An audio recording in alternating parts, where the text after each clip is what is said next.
నమస్కారం అండి. నేను doctor Pradeep Pojja, MD physician registrar endocrinologist, Bhaskara hospital, Shapur, గండిమైసమ్మలో చేస్తున్నాను. ఈరోజు మనం క్షయ వ్యాధి గురించి డిస్కస్ చేద్దాం. టీబీ ఇది కూడా మనకి ఇండియాలో అంటే చాలా ఎక్కువ మందిలో ఇది ఉందండి, కానీ బయటపడట్లేదు. అసలు ఈ టీబీ అనేది వరల్డ్ వైడ్గా ఎక్కడా లేదు. మన ఈ ఏషియన్ కంట్రీ ఇండియా, పాకిస్తాన్ ఈ ఏరియాల్లోనే ఎక్కువగా ఉంది. చాలా ఎక్కువగా ఇది అవుట్రేజ్ అయిపోతుంది అనమాట. ఈ క్షయ వ్యాధి అనేది ఎలా వస్తుందంటే ఇది చాలా తొందరగా స్ప్రెడ్ అవుతుంది. ఇది డ్రాప్లెట్ ఇన్ఫెక్షన్, మన తుమ్ముల ద్వారా శ్వాస ద్వారా అది స్ప్రెడ్ అవుతూ ఉంటుంది అనమాట. ఈ టీబీ అనేది ఇవి రెండు రకాలు ఉంటాయండి. Pulmonary TB, extra pulmonary TB అంటాం. పల్మనరీ టీబీ అంటే ఊపిరితిత్తుల్లో వచ్చే టీబీ అనమాట. ఇది వెరీ కామన్. ఇదే కాకుండా ఎక్స్ట్రా పల్మనరీ టీబీ అంటే ఊపిరితిత్తులు కాకుండా బ్రెయిన్లోని స్పైనల్ కార్డ్, మూత్రపిండాలు, ఇలా ఎక్కడైనా బయట అంటే ఊపిరితిత్తుల్లో కాకుండా బయట ఎక్కడైనా వచ్చే టీబీనే మనకి ఎక్స్ట్రా పల్మనరీ టీబీ అంటాం. ఈ టీబీ అనేది మనం ఈ క్షయవ్యాధి 2016 అంటే ఆ టైంలో ఆల్మోస్ట్ 10 లక్షల మందికి ఈ టీబీ ఎఫెక్ట్ అయింది. 10 లక్షల మందిలో 2,50,000 మంది వరకు అప్పుడు చనిపోవడం అంటూ జరిగింది. అప్పుడే ఇది అవుట్ బ్రేక్ అయింది. అప్పుడే గవర్నమెంట్ తొందరగా యాక్షన్ తీసుకొని మనకి దీనికి గవర్నమెంట్ ప్రోగ్రామ్స్ అంటే ఇప్పుడు మనం టీబీ వచ్చిన వెంటనే మనం దానిలో ఒక నెంబర్ ఉంటుంది. ఆ నెంబర్కి ఫోన్ చేస్తే డైరెక్ట్గా వాళ్ళే 6 months ఫ్రీగా ట్యాబ్లెట్స్, ఎవ్రీ మంత్ కొంత మనీ, అప్పుడప్పుడు ప్రోటీన్ పౌడర్ సప్లై చేయడం, ఇలాంటివన్నీ కూడా గవర్నమెంటే ఇనిషియేట్ చేసుకొని 6 నెలల తర్వాత కూడా టీబీ తగ్గిందా లేదా అని వాళ్ళే ఫ్రీగా టెస్టులు చేస్తున్నారనమాట. సో ఇప్పుడు ఈ టీబీ అనేది చాలా డేంజరస్.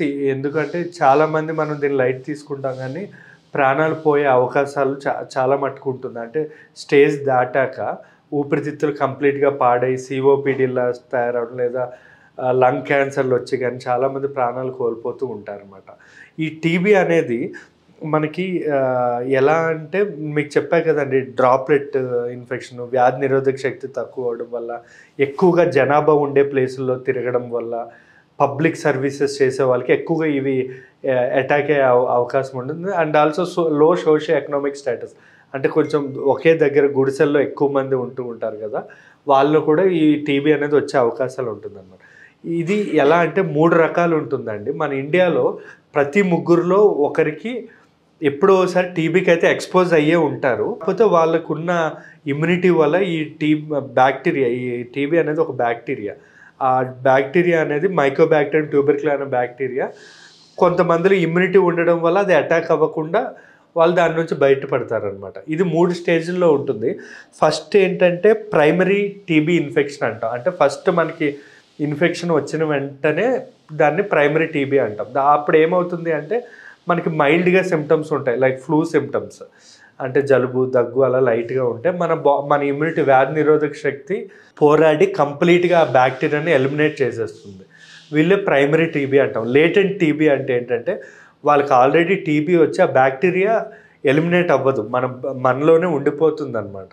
ఉండిపోయి లంగ్ చుట్టూ, ఊపిరితిత్తుల చుట్టూ ఒక షీల్డ్ లాగా ఈ టీబీ బ్యాక్టీరియా అనేది ఫామ్ అయిపోతుంది. వాళ్ళు కొంతకాలంకి వాళ్ళకి ఇమ్యూనిటీ వచ్చి వాళ్ళలో ఎటువంటి సిమ్టమ్స్ ఉండవు, కానీ వాళ్ళు వేరే వాళ్ళకి స్ప్రెడ్ చేస్తారు టీబీని.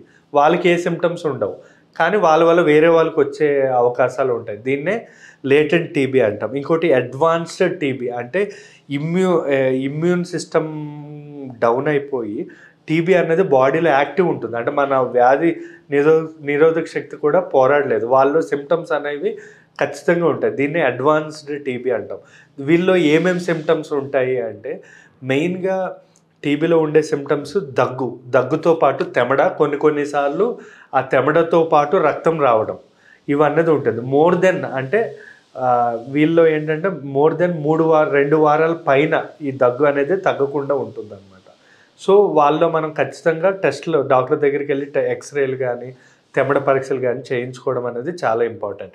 అండ్ ఇదే కాకుండా జ్వరం, రాత్రిపూట చెమటలు పట్టడం, బరువు తగ్గడం, లేదా వీళ్ళు అంటే మెల్లమెల్లగా అంటే ఒక 3 నెలల్లో 4 నెలల బరువు తగ్గడం, ఆకలి కూడా సరిగా లేకపోవడం, ఇలాంటి సిమ్టమ్స్ అన్నీ ఉంటాయి.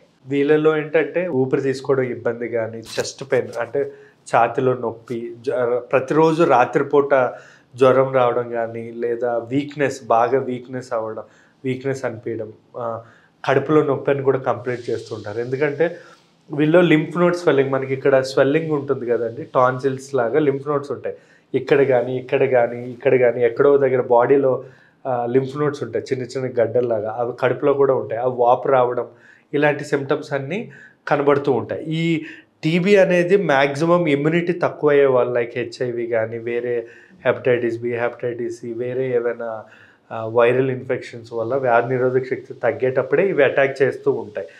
మెయిన్‌గా ఇవి వచ్చేది ఏంటంటే అయితే చిన్నపిల్లల్లో ఎక్కువ వస్తుంది, లేదా ఎల్డర్లీ పీపుల్ అంటే ఏజ్డ్ పీపుల్ ఉంటారు కదా, వయసు పైబడిన వాళ్ళు, లేదా kidney problems, liver problems, diabetes, లేదా హైపర్ టెన్షన్ ఉన్నవాళ్ళు ఇవనేవి ఎక్కువగా వస్తూ ఉంటుంది. ఇంకా చెప్పా కదండి ఇందాక, లోయర్ సోషియో ఎకనామిక్ అంటే గుడిసెల్లో ఉండేవాళ్ళు, క్లీన్‌గా ఉండకపోవడం, పక్కనే నాలాలు, లైక్ ఎక్కువ జనాభా ఉండే ప్రదేశాల్లో ఇది వచ్చే అవకాశం ఉంటుంది.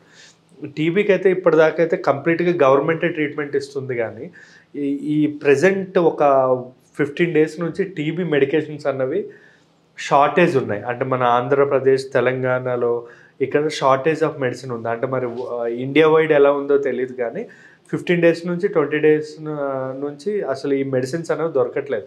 ఒకవేళ కానీ ఈ మెడిసిన్స్ ఇప్పుడు దొరకకపోతే ఇట్ విల్ అవుట్‌కమ్ ఎలా ఉంటుంది అంటే, నేను ఆల్రెడీ మాట్లాడే కదండి, 2006లో 10 లక్షల మందిలో ఈ 2,50,000 మంది చనిపోవడం జరిగింది. ఇప్పుడు కానీ ఈ మెడిసిన్ గవర్నమెంట్ కానీ అందజేయలేకపోతే టైంకి, ఖచ్చితంగా అలాంటి డేంజరస్ పరిస్థితి వచ్చే అవకాశం ఉంటుంది. సో ఇట్స్ మై రిక్వెస్ట్ అండి, గవర్నమెంట్ అయితే ఖచ్చితంగా ఈ టీబీ మెడిసిన్ అనేది ముందుగానే మనం చేసుకొని పెట్టుకోవడం మంచిది. ఎందుకంటే దీనికి మనం 6 నెలలు ఖచ్చితంగా ట్రీట్మెంట్ వాడాలి. AK-T4 అనే మెడిసిన్ ఉంటుంది. ఇది 6 నెలలు ఖచ్చితంగా వాడాలి. ఏమాత్రం మనం ఓ నెల ఆపేసినా, 3 నెలలు ఆపేసినా రెసిస్టెంట్ టీబీ అంటాం. మనం 6 నెలలు కాకుండా ఇంకొక 3 నెలలు అంటే 9 నెలలు, 12 నెలలు వాడాల్సి ఉంటుంది. వాడాక కూడా మనకి తగ్గుతుందా లేదా చెప్పలేము. అందుకే ఫస్ట్ 6 మంత్స్ మాత్రం కంపల్సరీగా మనం మెడిసిన్ అనేది ఒక్కరోజు కూడా మిస్ అవ్వకుండా వాడాలి. మనం అలా చేయలేకపోయామంటే రెసిస్టెంట్ టీబీ అంటాం. అంటే అది మనం మళ్ళీ ఇంకొక 6 నెలలు వాడాల్సి ఉంటుంది. చాలా సైడ్ ఎఫెక్ట్స్ ఉంటాయి. వాడినా కూడా తగ్గకపోతే మళ్ళీ ఈ లంగ్ క్యాన్సర్స్ ఇవన్నీ వచ్చే అవకాశం ఉంటుందండి. సో గవర్నమెంట్ ఖచ్చితంగా దీనికి రెస్పాండ్ అవ్వాలి. థ్యాంక్ యూ అండి.